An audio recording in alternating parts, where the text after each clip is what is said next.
Chapter 12. The Christmas Horses. Grasshopper weather was strange weather. Even at Thanksgiving, there was no snow.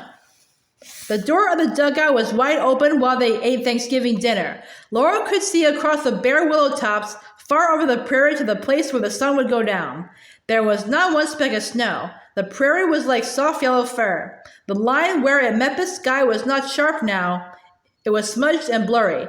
Grasshopper weather, Laura thought to herself. She thought of grasshoppers' long folded wings and their high-jointed hind legs. Their feet were thin and scratchy.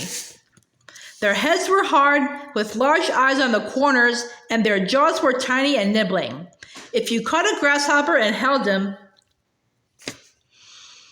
and gently poked a green blade of grass into his jaws, they nibbled it fast. They swiftly nibbled in the whole grass blade, till the tip of it went into them and was gone. Thanksgiving dinner was good. Pa had shot a wild goose for it. Ma had to stew the goose because there was no fireplace and no oven in the little stove, but she made dumplings in the gravy. There were corn dodgers and mashed potatoes. There were butter and milk and stewed dried plums, and 3 grains of parched corn lay beside each tin plate.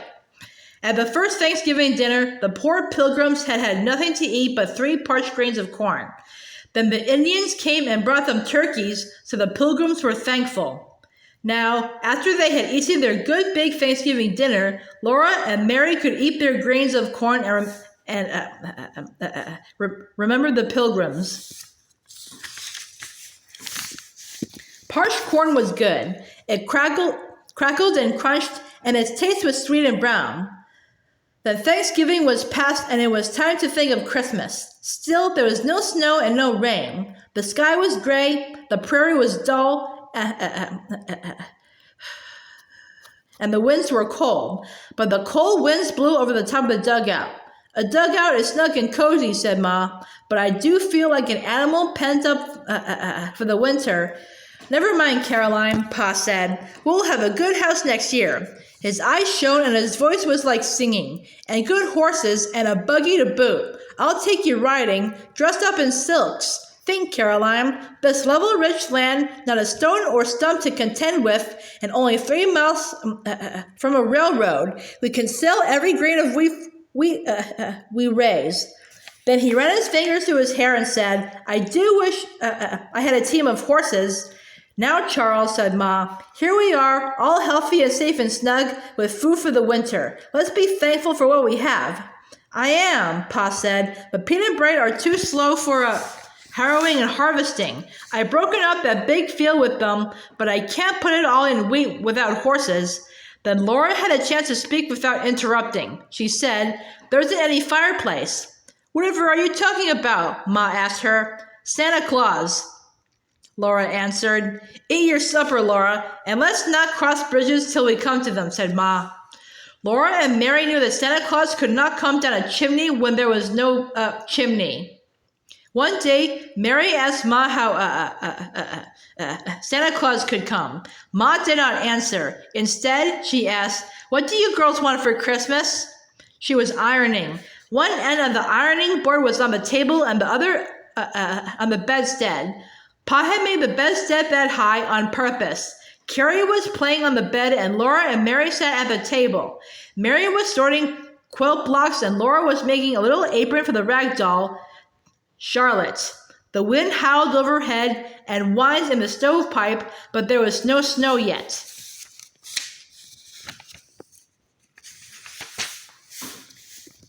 Laura said, I want candy. So do I, said Mary, and Carrie cried, Tandy? And a new winter dress and a coat and a hood, said Mary. So do I, said Laura, and a dress for Charlotte, and Ma lifted the iron from the stove and held it out to them. They could test the iron. They licked their fingers and touched them, quicker than quick, to the smooth, hot bottom. If it crackled, the iron was hot enough. Thank you, Mary and Laura, Ma said. She began carefully ironing around and over the patches on Pa's shirt. Do you know what Pa wants for Christmas? They did not know. Horses, Ma said. Would you girls like horses? Laura and Mary looked at each other. I only thought, Ma went on, if we all wished for horses and nothing but horses, then maybe. Laura felt queer. Horses were every day. They were not Christmas. If Pa got horses, he would trade for them. Laura could not think of Santa Claus and horses at the same time. Ma, she cried, there is a Santa Claus, isn't there? Of course there's a Santa Claus, said Ma. She set the iron on the stove to heat again. The older you are, the more you know about Santa Claus, she said. You are so big now, you know he can't be just one man, don't you? You know he is everywhere on Christmas Eve. He is in the big woods and in Indian Territory and far away in York State and here. He comes down all the chimneys at the same time. You know that, don't you? Yes, Ma, said Mary and Laura.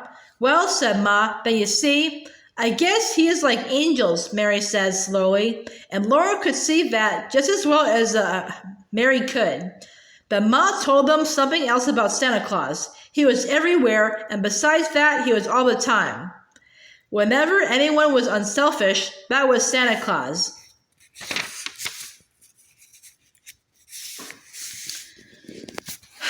Christmas Eve was a time when everybody was unselfish. On that one night, Santa Claus was everywhere because everybody altogether stopped being selfish and wanted other people to be happy. And in the morning, you saw what that had done. If everybody wanted everybody else to be happy all the time, then would it be Christmas all the time? Laura asked, and Ma said, yes, Laura. Laura thought about that. So did Mary. They thought and they looked at each other, and they knew what Ma wanted them to do. She wanted them to wish for nothing but horses for Pa. They looked at each other again, and they looked away quickly, and they did not say anything. Even Mary, who was always so good, did not say a word. That night after supper, Pa drew Laura and Mary close to him in the crook of his arms. Laura looked up at his face, and then she snuggled against him and said, Pa. What is it, my little half pint of sweet cider? Pa asked, and Laura said, Pa, I want Santa Claus to bring what? Pa asked. Horses, said Laura. If you will let me ride them sometimes. So do I, said Mary, but Laura had said it first. Pa was surprised. His eyes shone soft and bright at them. Would you girls really like horses? He asked them. Oh, yes, Pa, they said. In that case, said Pa, smiling, I have an idea that Santa Claus will bring us all a fine team of horses. That settled it. They would not have any Christmas, only horses. Laura and Mary soberly undressed and soberly buttoned up their nightgowns and tied their nightcap strings. They knelt down together and said, Now I lay me down to sleep. I pray the Lord my soul to keep. If I should die before I wake, I pray the Lord my soul to take. And please bless Pa, Ma, and Carrie, and everybody, and make me a good girl forever and ever. Amen. Quickly, Laura added in her own head, and please make me only glad about the Christmas horses forever and ever. Amen again. She climbed into bed, and almost right away she was glad. She thought of horses sleek and shining, of how their manes and tails blew in the wind, how they picked up their swift feet and sniffed the air with velvety noses and looked at everything with bright soft eyes. And Pa would let her ride them. Pa had tuned his fiddle, and now he set it against his shoulder. Overhead, the wind went wailing lonely in the cold dark. But in the dugout, everything was snug and cozy. Bits of firelight came through the seams of the stove and twinkled on Ma's steel knitting needles and tried to catch Pa's elbow. In the shadows, the bow was dancing on the floor. Pa's toes were tapping, and the merry music hid the lonely crying on the wind.